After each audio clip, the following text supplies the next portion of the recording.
This is Noise from the Cranium. My name is Doug, and in this episode I'm going to take a look at a group of English musicians whose paths crossed at opportune times in the 1960s, and whose successes, both jointly and separately, created a legacy of hits. During the 1960s and 70s, there was a growing trend in the music industry where songwriters and record producers, ever on the hunt for that elusive hit, would use studio musicians to record songs that they thought had potential. They would make up a band name, put out a single, and hope for the best. If they struck gold and the song did well, they would quickly put together a band to promote the record. John Carter and Ken Lewis were an English songwriting duo from Birmingham who had great success using this formula. In the early 60s, they broke into the music business in London with the band Carter Lewis and the Southerners, briefly featuring Jimmy Page on lead guitar.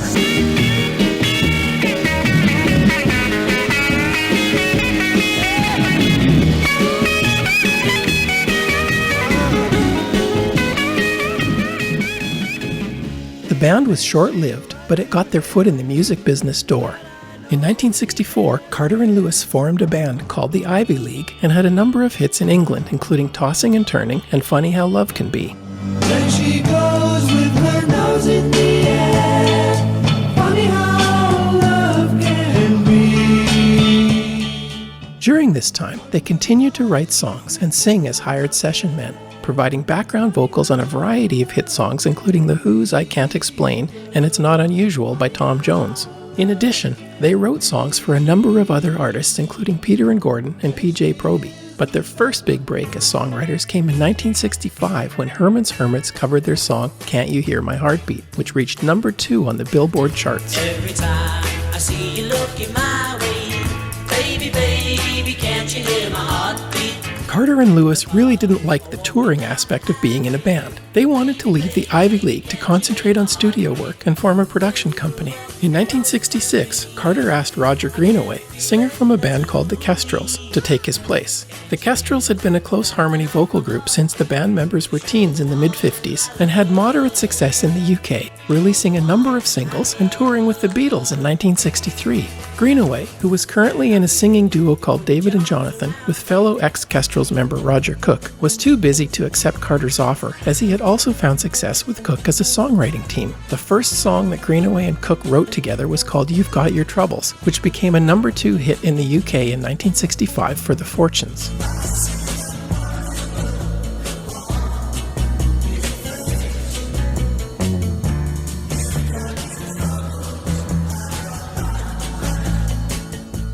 Instead, Greenaway suggested his longtime friend Tony Burrows, who had also sang with him in the Kestrels. Carter agreed and brought Burrows in as his replacement. In 1966, songwriter Jeff Stevens hired session musicians to record the backing track for a song he had written called Winchester Cathedral. He got John Carter to sing the lead vocals and released the song using the band name The New Vaudeville Band. It was a novelty song, but became a smash hit nonetheless. Winchester Cathedral.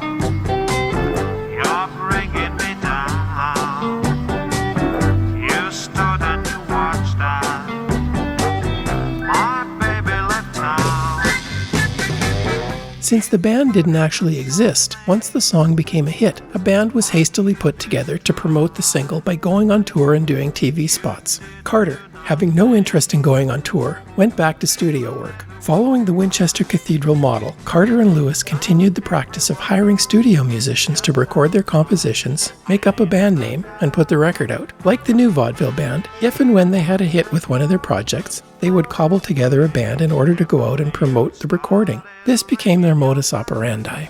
Their next studio project, the Flower Pot Men, had a hit during the Summer of Love in 1967 with Let's Go to San Francisco, which made it to number 4 on the UK charts.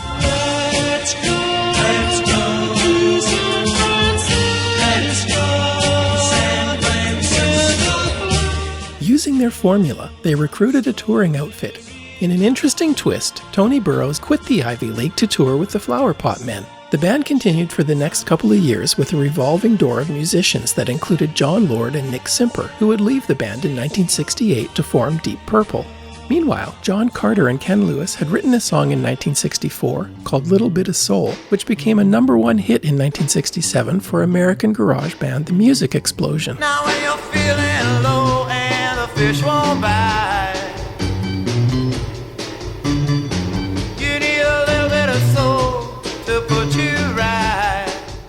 In 1969, Roger Cook and Roger Greenaway wanted to augment their songwriting careers by getting into production. They began by taking over the production of the Flower Pot Men from Carter and Lewis. The band had continued to record and tour without much success. Tony Burrows, like Carter and Lewis, didn't like the touring life with rock bands, so he quit the touring Flower Pot Men to concentrate on studio work.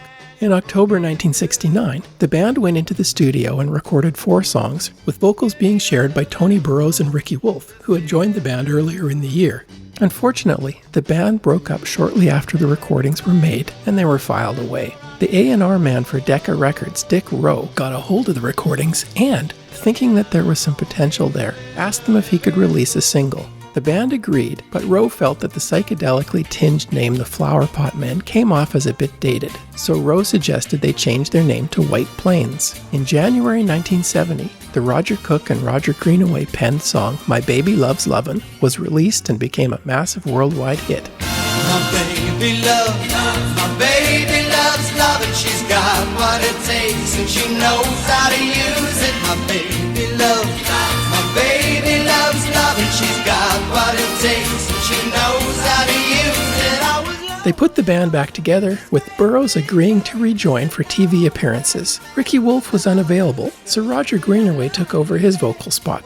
This was the start of an incredible run for Tony Burrows, who had been very busy in 1969 as a studio session singer. In November, after he quit the Flower Pot Men, he was asked to go into the studio with songwriters Tony McCauley and Barry Mason, who were recording one of their compositions. They had found a backing band, who they had renamed Edison Lighthouse, but needed Burrows' vocal help to push the song over the top. The song, Love Grows Where My Rosemary Goes, was released in January 1970 and hit number 1 on the English charts just 1 week after it was released.